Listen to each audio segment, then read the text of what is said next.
Ese reka nkusuze kandi nkwifurize kugira ibihe byiza wowe ukunda amakuru n'ibiganiro bitambuka hano kuri Iris Rwanda TV, twizere ko umeze neza. Niba utameze neza kandi wihangane, muri ubu buzima niko bigenda, uyu munsi biranga ariko ejo biba bizakunda. Nitwa Jean Bosco Abayisenga nk'uko nabikubwiye, iyi ni Iris Rwanda TV, tukuzaniye amakuru agezweho kuri iki cyumweru mu gitondo aka kanya, amakuru atugeraho aka kanya akozwe cyangwa se yanditswe ku isaha y'i saa moya n'iminota 25.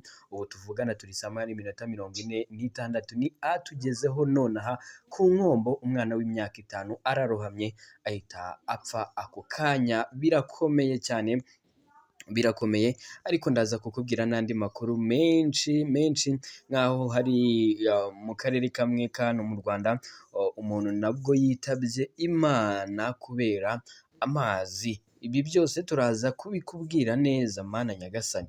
Uyu mwana akaba yitabye Imana rwose, ni umwana w'imyaka 5. Ibaze umwana w'imyaka 5. Guys, mujye munyihanganira rimwe na rimwe ku makuru mba nakuzaniye. Sometimes hari ukuntu rwose aba ateye ubwoba, ukibaza gute umwana w'imyaka 5 arohamye mu mazi, nyamaze yari kumwe n'abantu bakuru akaba atari bo bagwamo. Ubundi aho kugira ngo umwana apfe, hapfa umuntu mukuru, kuko umwana aba akiri muto, aba afite byinshi byo gukora. So guys, rero mujye mutwihanganira, ariko nanone tuba tugomba kubimenya. Nk'uko nabikubwiye, nitwa Jean Bosco Abayisenga, iyi ni Iris Rwanda TV. Icyo usabwa ni ugukora subscribe kugira ngo tujye tubana mu makuru n'ibiganiro byose bitambuka hano kuri Iris Rwanda TV. Nyemerera nkuhe ikaze rero ku buryo burambuye muri aya makuru. Tugiye guhera kuri inkuru ivuga ko ku Nkombo umwana w'imyaka 5 yarohamye mu Kivu ahita apfa. Irumva Pascal wo mu karere ka Rusizi yarohamye mu kiyaga cya Kivu ubwo yari agiye kuvoma amazi ahita yitaba Imana. Byabereye mu mudugudu wa Muhora, akagari ka Kamagembo, umurenge wa Nkombo, ni mu karere ka Rusizi rwose. Ni inkuru yamenyekanye mu rukerera rwa none, gusa amakuru akavuga ko ibi ngibi byabaye ku munsi w'ejo ku masaha ya nimugoroba saa 5:30 za mu gitondo.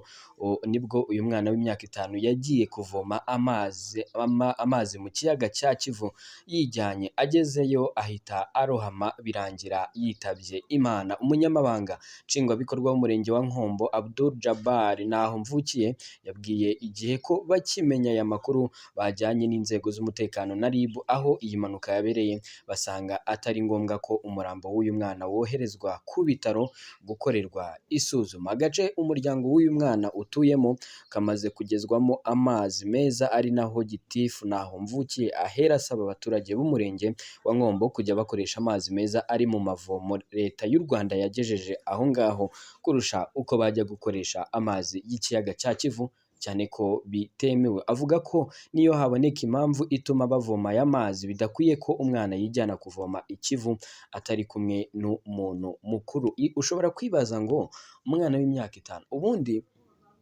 nk'uko amakuru abitangaza, uyu mwana yagiye kuvoma, ni ukuvuga ngo hari mu masaha y'i saa 5:30. Hanyuma bari bageze mu rugo, ndavuga ababyeyi be. Urumva ko hakundi nyine amasaha yo gutegura ya mafunguro ya saa sita bageze, ugasanga mu rugo n'amazi ahari, nta wundi mwana wari uhari. So byabaye ngombwa ko ako kana kajya kuvoma. Ibaze monsheze, ariko ababyeyi nabo sometimes baba bakwiye gutekereza kabiri.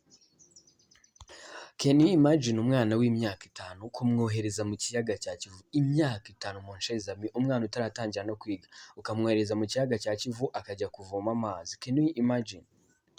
Ubundi ubaye uri umubyeyi ufite umwana, ntabwo wakora ikosa ryo kohereza umwana w'imyaka 5 mu kiyaga cya Kivu wenyine. Ikiyaga uzi ko gisanzwe kigwamo abantu, ikiyaga usanzwe uzi ko atari cyo kujyanamo umwana mutoya. Uyu rero ndavuga umuyobozi w'uyu murenge avuga ko niyo haboneka impamvu ituma bavoma aya mazi, bidakwiye ko umwana yijyana kuvoma ikivu atari kumwe n'umuntu mukuru. Ati twaganiriye n'abaturage tubereka ko umwana adakwiye kujya kuvoma mu kiyaga cya Kivu atari kumwe n'umuntu mukuru. Ahantu uyu mwana yarohamye hafite ubujyakuzimu bwa 1.5 metero, bivuze ko umuntu mukuru atarohama ngo apfe. Ni ukuvuga ubundi hari ibintu tuba dukwiye gushyira mu gaciro. Ni ukuvuga ngo niba wohereje umwana kuvoma ahantu hafite ubujyakuzimu ha 1.5 metero, uwo mwana ubwe nta nubwo metero ayujuje y'uburebure.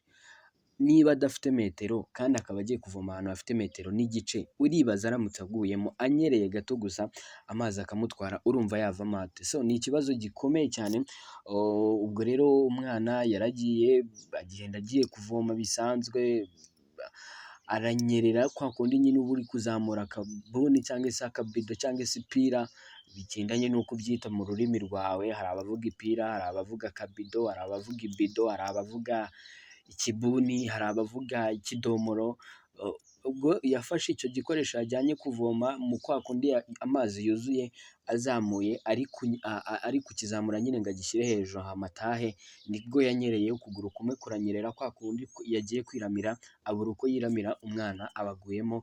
Noneho ikibazo agwamo nta muntu uri aho hafi ngo byibuze abe yanahita ajyamo direct ngo amutabare. Birangira rero uyu mwana yitabye Imana. Nk'uko nabikubwiye, ni umwana witwa Pascal w'imyaka 5 wo mu karere ka Rusizi, warohamye mu kiyaga cya Kivu ubwo yari agiye kuvoma amazi. Ibi bikaba byabereye nyine mu mudugudu wa Muhora, akagari ka Magembo, umurenge wa Nkombo. Inzego z'umutekano zose zahise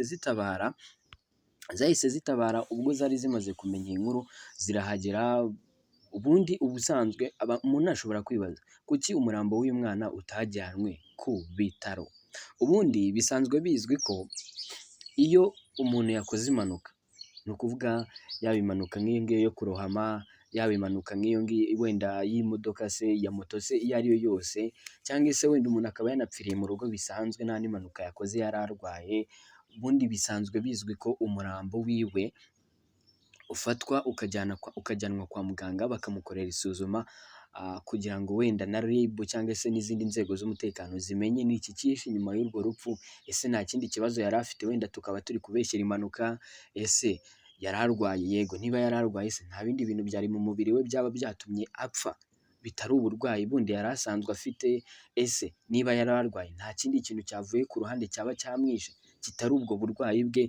Ibyo byose nicyo isuzuma riberaho, ariko bigendanye n'uko nyine bamwe baba babifitiye ububasha, ndavuga inzego z'umutekano n'iz'ubuyobozi, iyo zicaye zigaterana zikabona ko atari ngombwa ko uwo murambo ujyanwa gusuzumwa, umurambo urashyingurwa bitabaye ngombwa ko ujyanwa kwa muganga. Ni nako byagenze rero. Inzego z'ubuyobozi n'iz'umutekano zateranye zibona ko bitari ngombwa ko umwana ajyanwa kwa muganga, bigendanye n'uburyo yari yapfuyemo nabi. So urumva nyine umuntu waguye mu mazi menshi amusumba akamaramo igihe agapfiramo, urumva nyine hari ukuntu nyine aba yitabye Imana mu buryo twavuga ko butari bwiza. Ni nacyo inzego z'umutekano zashingiyeho zivuga ko umurambo wa nyakwigendera utajyanwa mu bitaro ngo ujye gukorerwa isuzuma, ahubwo ugomba guhita ushyingurwa. Ngaho nguko inkuru iramutse ivugwa muri aka kanya, muri iki gitondo, ni inkuru itugezeho nonaha. Uyu mwana akaba yamaze kuba ashiramo umwuka. Iyi ni Iris Rwanda TV, njye nitwa Jean Bosco Abayisenga. Ushobora kudukurikira ku mbuga nkoranyambaga zacu, by'umwihariko unyuze kuri Instagram, Twitter ndetse na Facebook, ni Iris Rwanda TV. Ariko kandi ku mbuga zanjye nkoranyambaga ni Abayisenga Official, kuri Instagram naho kuri Facebook ni Abayisenga Jean Bosco, aho rwose ushobora kugenda hose ugakora follow. Kuri Twitter naho ni Abayisenga Jean Bosco, hose ushobora kugenda ugakanda follow, maze tukajya tubana mu makuru n'ibiganiro byose bitambuka hano kuri Iris Rwanda TV. Njye nitwa Jean Bosco Abayisenga, n'ubundi nk'uko nabikubwiye, ndagushimiye cyane.